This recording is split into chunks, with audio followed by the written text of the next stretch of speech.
Hello everybody, Video Game Freak here, and today we're going to be talking about some more recent pickups I got, and just be talking about them a little bit. Let's get into it. Alright, so recently I haven't been making much videos lately, and I just felt like taking a little bit of a break.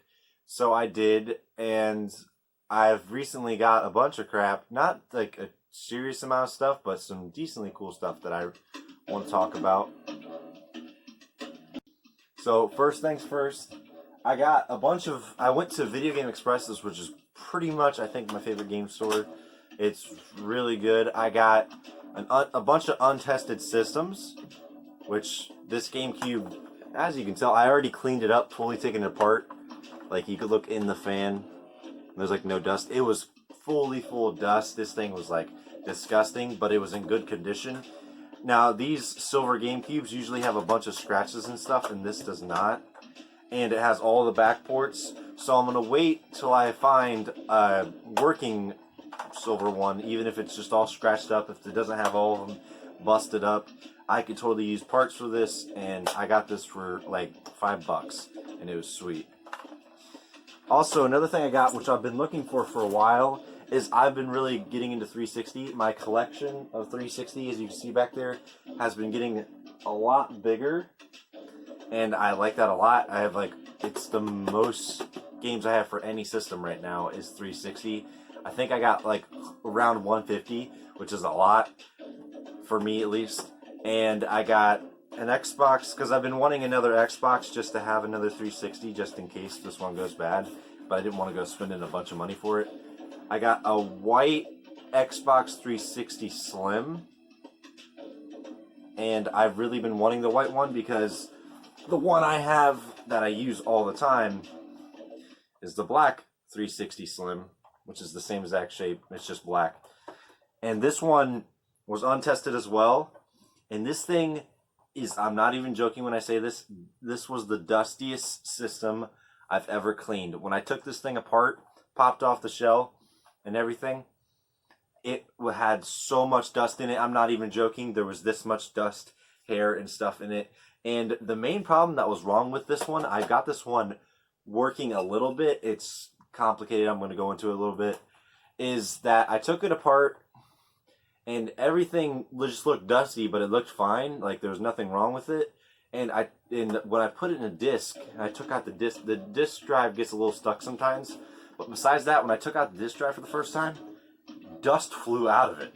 And I'm like, I don't really want to be putting a disc in there. So I took it apart and took apart the disc drive, and there was a bunch of dust in there, which I've never seen before, like that much dust inside of a disc drive.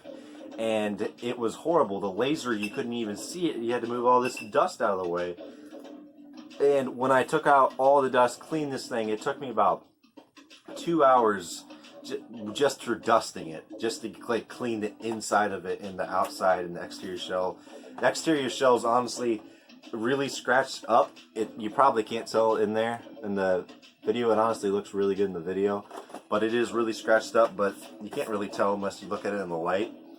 But yeah, everything works good on it, but it doesn't, it's still having some hard times reading, so I need to get probably a new disk drive for it, because it turns on fine, everything works great. The only thing I'm having a problem with is the disk drive, and I've took it apart like many times and cleaned it, and nothing still works with it. I've tried just about everything, but I'm still going to be messing around with it and possibly looking up, because I haven't looked up anything how to fix disk drives for 360s, which I'm probably going to be looking into. Next thing I got, which I found for pretty cheap, I found it on this app called Let Go, and rest in peace, it just got bought out today, or last night. It got bought out by another app that I'm going to put right here, and I don't like that other app. I really like Let Go, and it sucks that they got bought out. But I found somebody was selling a Switch dock for $5, and I got this Switch dock for $5, and I'm totally going to be reselling it because I don't need one. And I thought that was like, that's obviously, if you don't know, Switch docks retail brand new go for $60, and this one works great. And so yeah, I got that for $5 off of Let Go.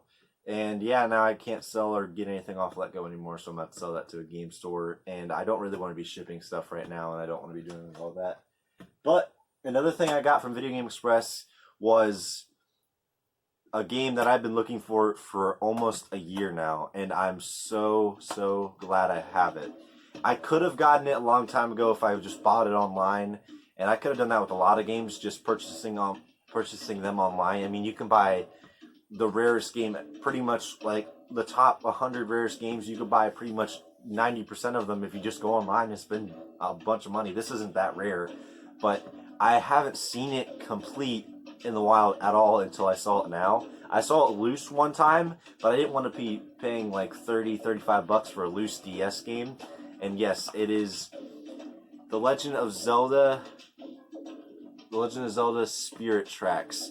And this fully complete, really good condition, like minty fresh, really good condition. And the only thing bad about it is it has one little indent right there, which you see a lot with cases, usually not DS ones. But I got this one for $27, yeah, because the dude that had it was at Video Game Express, and he it was sitting there for a long time. Usually people don't spend that much money on games, but I've been really, and I usually don't spend that much money on games. Like half my 360 collection, I spent like $2 a piece for, or lower.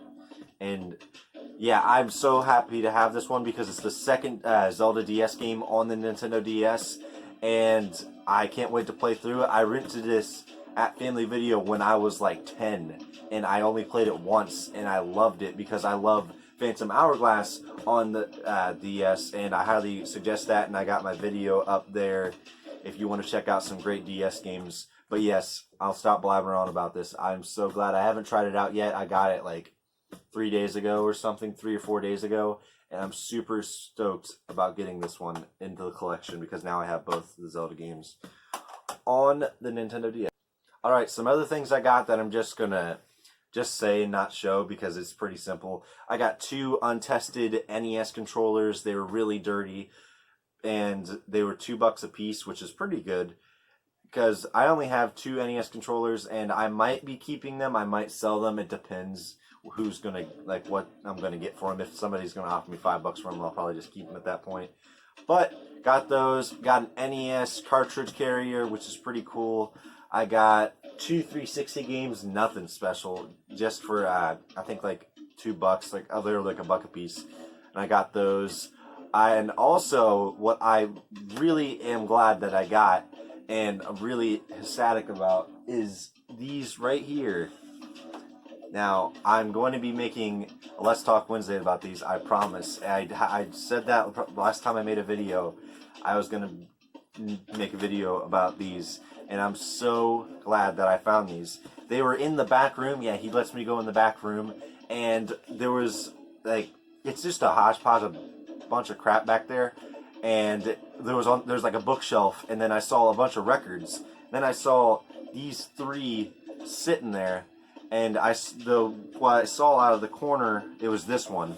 I saw the corner, I just saw that, and I saw Laserdisc, and I was like, he's got some Laserdisc, huh? And I looked at it, and I found 3 Laserdisc, and I got them for a great deal, and they're in pretty good condition too. So we're just gonna go through them. I got The Lion King on Laserdisc, and I'm gonna talk about them in a second.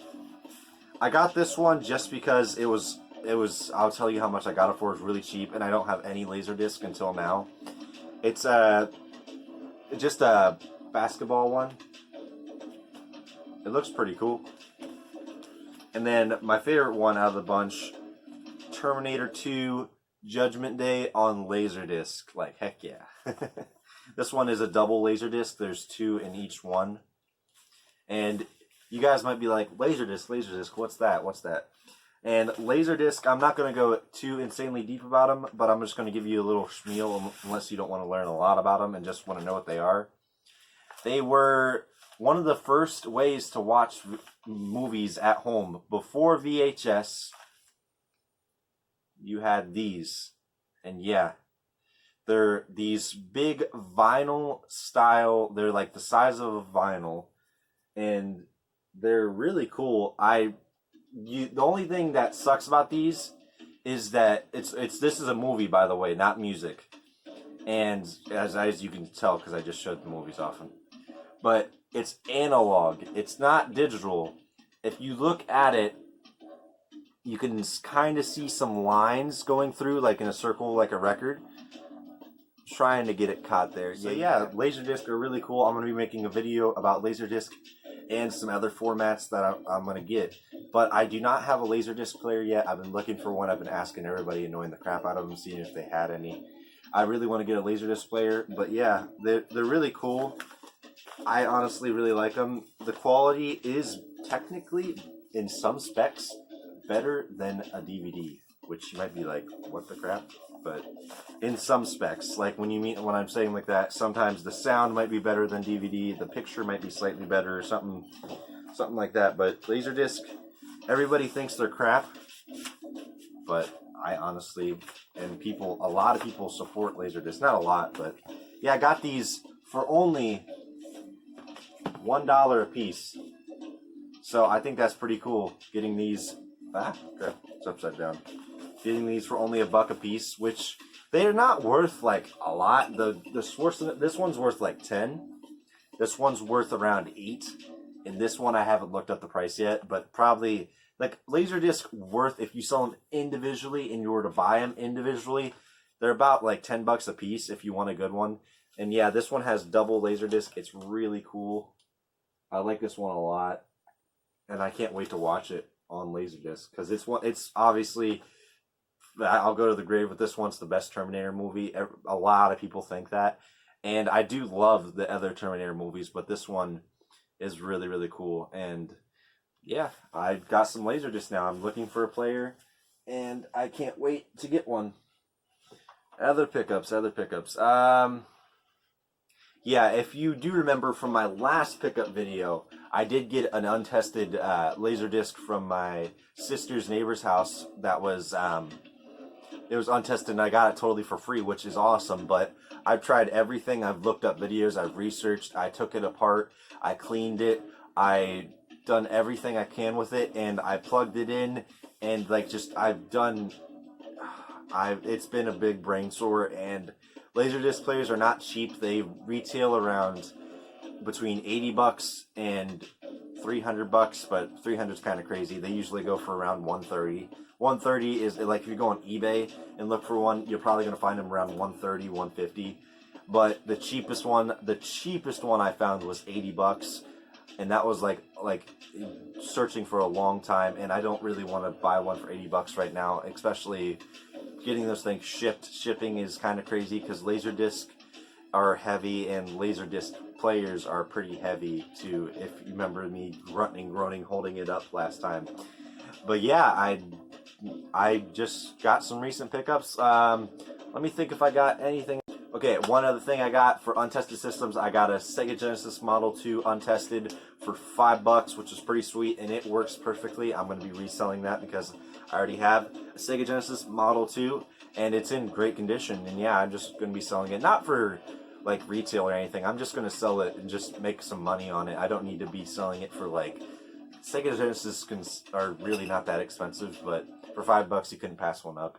And I'm about to if I get some cords for it and then in like one controller and possibly one game and then sell it, it's worth a lot more than just taking the system and just selling it that way, because they're going to be like, okay, gotta get cords, gotta get that, yeah.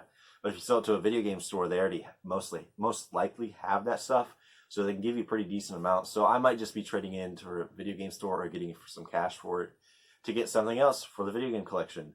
Oh, one other thing I got, one sec. One other thing I got, which was on Let Go, which was a pretty good deal, I like it a lot, was another PSP. I have a PSP, the 2000 model, I think, which is like the thicker one. I got this one right here. It's in this carrying case. I got this silver PSP. I don't know. I think this is the 3000. I don't know. If you don't know about the PSPs at all, there's the 1000 model, 2000 model, 3000 model. I think this might be called the Slim. I don't know too much about the PSP yet, but it's in pretty good condition. Works great. Sorry, the lighting's a little hard to catch all that, but works great. Yep, PSP. It came with a few games, and I got this case for $1. at Video Game Express. But yeah, it came with a few games. Let me just turn it off real quick. Which are NBA 2K10, NFL Street Volume 2 in just a generic case. I've already had Little Big Planet, but now I can officially play it because my other PSP needs a new screen because it's really scratched up. And then I got Spider-Man 3 on PSP. And I also got one movie which was Rundown on PSP, which I have loose. And it's cool. I really want to start collecting for the PSP. It seems like a really cool system. My main focusing on collecting, which I do a lot, is I focus on something to collect it. Because if I just try to collect everything at once, it's not really that good unless you're just I like focusing on one system at a time, or one or two or three. Three's max. Right now I'm focusing on 360 because it's dirt cheap, and I'm trying to get a bunch of those as cheap as I can. Only if they're cheap though. I'm not spending like $10 for a 360 game right now. And PSP, I'm kind of like lightly collecting for if I see a cool PSP game, especially if I see them cheap. PSP games are kind of expensive. There's a lot that are pretty expensive. The good ones are like, but yeah, PSP, Xbox 360, and of course Wii U that I don't have, but only if I'm seeing it cheap. Like, I could probably right now buy every Wii U game, but it would be like the little bit that I need, about like 30 games. It would probably be about $300 to buy the rest of them. But I'm just kind of waiting, trying to find some, like, because I need like 4 more Just Dances, and I don't really want to spend like $30 for like, or like 30 or $40, because they are kind of weirdly a little bit expensive. They're like $10 a piece roughly, and I don't really want to be spending that much for them. I want to find them for like $3-4, which even then I don't really want to be spending that much for them, but I'm trying to get the full Wii U collection, so I'm just going to be doing that. Alright, that's my recent pickups. It isn't as huge. I don't have those big stack of games like the 360 for the last time. Also, geez, I keep thinking of new stuff I got just right off my head. I got 2 Xbox One controllers from my friend in the neighborhood. Got those for $30 for 2 of them. Or, actually, I forget how much I paid for them. I think I paid 10, or I don't remember how much I paid for them, but I got it for a good deal. I want to be starting to collect Xbox One too, but I don't have an Xbox One yet. I just grabbed the controllers because they're cheap, and when I get an Xbox One, I'll have 2 controllers. So I can just get the system by itself. I don't need to worry about getting the controllers. That is also a good thing to know for a slight collecting tip. If you just see, like, let's say I don't have any video games for the 360. I see a 360 controller for $2. Let's just say I see that. Get the 360 controller for $2, even though you don't have a 360, but you want to get the system. So when you go to buy the system, you see the controllers for $10 or whatever. The prices aren't legit in this. I'm just saying, you see the controllers for $10, you're like, oh, I'll find one for $2. And then you look for $2 controller, $2, and you can't find it. It's just, if you find before I started, I don't have a working 5200 yet, and I already have 4 games for it, and just so when I buy the system, I have only like 1 game. I want to have a little decent stack. I don't mean like go buy like a bunch of 360 games without even having a 360. That's kind of crazy. But if you see a really cheap something for a system that you probably want to start collecting for, pick it up. All right, that's my pickups. That's all of them. I hope you guys have a great day. I'm going to be